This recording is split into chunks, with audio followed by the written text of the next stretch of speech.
este juicio político, tengo la oportunidad de fundamentar una posición que fue expuesta el momento de la votación del informe de esta comisión. Y precisamente se fundamentaba en el hecho de que se aseveró de parte de quien ha sido cuestionada o es sujeto de fiscalización, de poner en primera instancia esta reflexión de que se trataría este juicio político de una persecución y de un delito de odio. Preocupante la aseveración de la señora ex canciller. Y por otro lado, la necesidad de que este juicio político dé cuenta con la mayor objetividad y responsabilidad que requiere el de establecer el incumplimiento de funciones.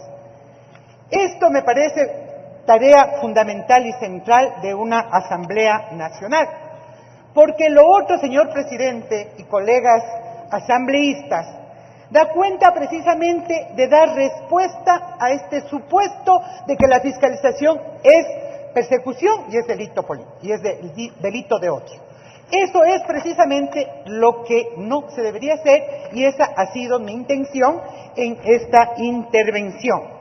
Pero obviamente que no solamente son los criterios de opinión o la valoración política que se haga. Estamos asistiendo a que hay un discurso, no necesariamente diría yo un delito, un discurso cargado de odio, un discurso que degrada el nivel de la política, y eso es precisamente instaurar esa política de odio.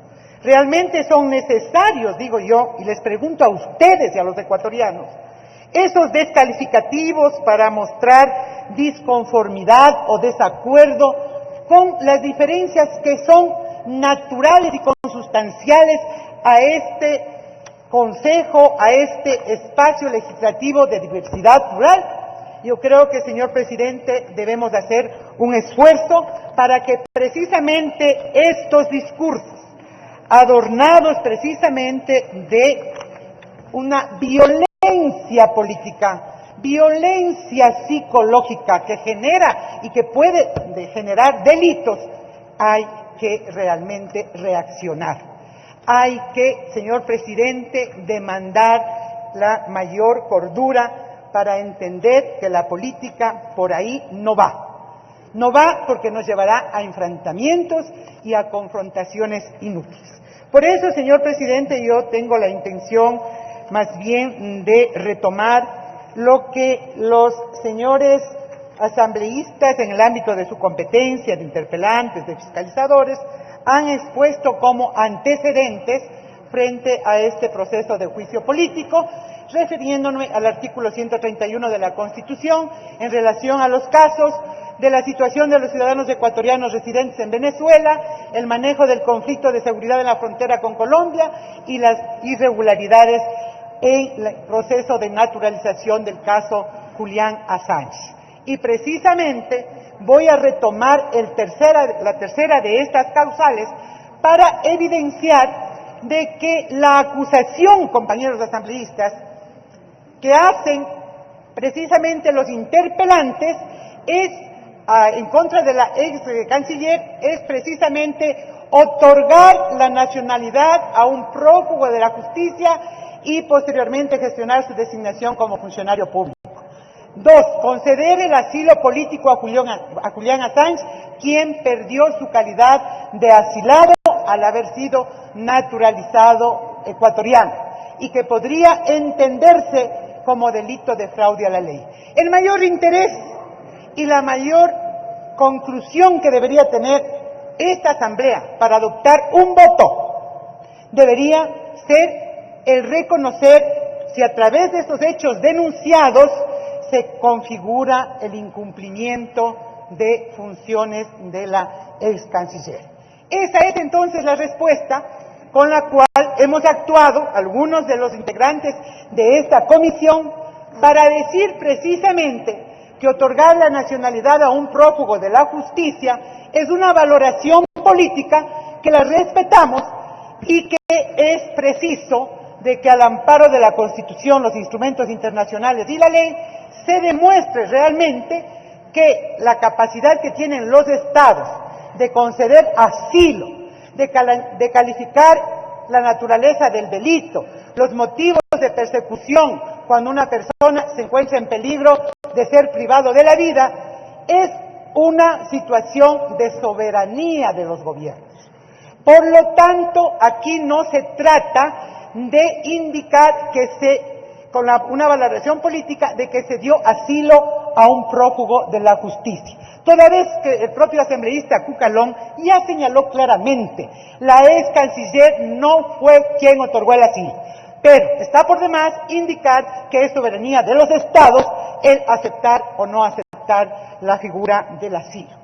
Una vez que este está vigente desde el 2012, entra necesariamente el ciudadano Julian Assange en un régimen de protección especial a quien las autoridades encargadas de la política exterior les debe la máxima atención en precautela de sus derechos humanos.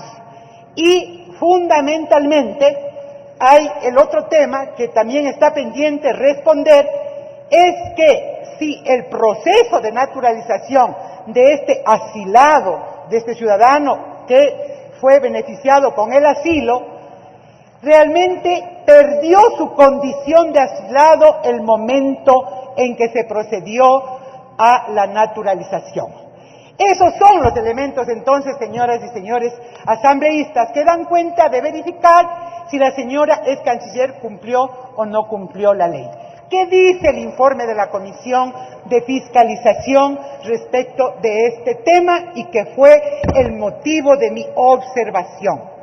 Se refiere a la Ley de Movilidad Humana en el artículo 72, en el que se señala una serie de requisitos que tiene que cumplir el solicitante de la nacionalización para hacerse beneficiario de este derecho, sin observar precisamente lo que establece el artículo 90 de la misma Ley Orgánica de Movilidad Humana.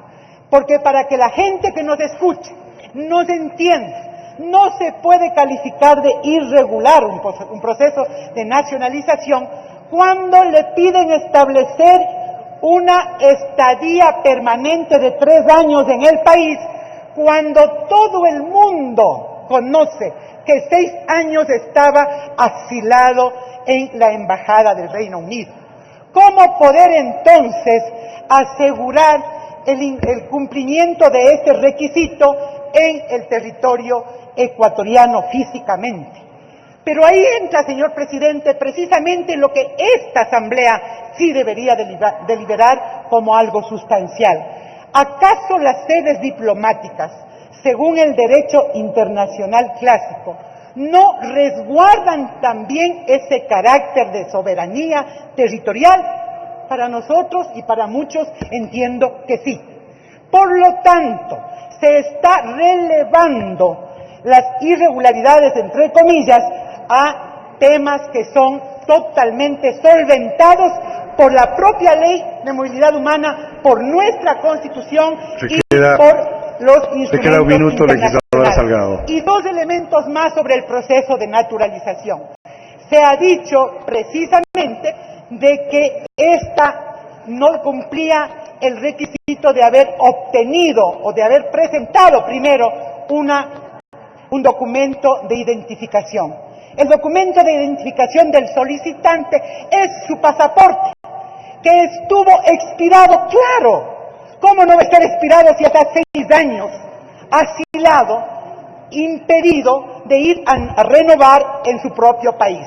Mire usted entonces, solamente con estos ejemplos precisos, determinan realmente que en este país, según nuestra Constitución, los instrumentos internacionales, el ciudadano protegido de manera humanitaria sí debió ser amparado por la autoridad, en este caso la ex canciller, lo que se diluye y se confronta lo que dice el informe de la Comisión de Fiscalización y lo que aseguran los asambleístas interpelantes. Por eso, señor presidente, me permito también concluir diciendo que la decisión jurídica y política de otorgar la nacionalización y naturalización a Julián Assange fue de carácter estatal, como así lo dice la ministra, que tuvo conocimiento el presidente de la República, y al que decir de la canciller se consultó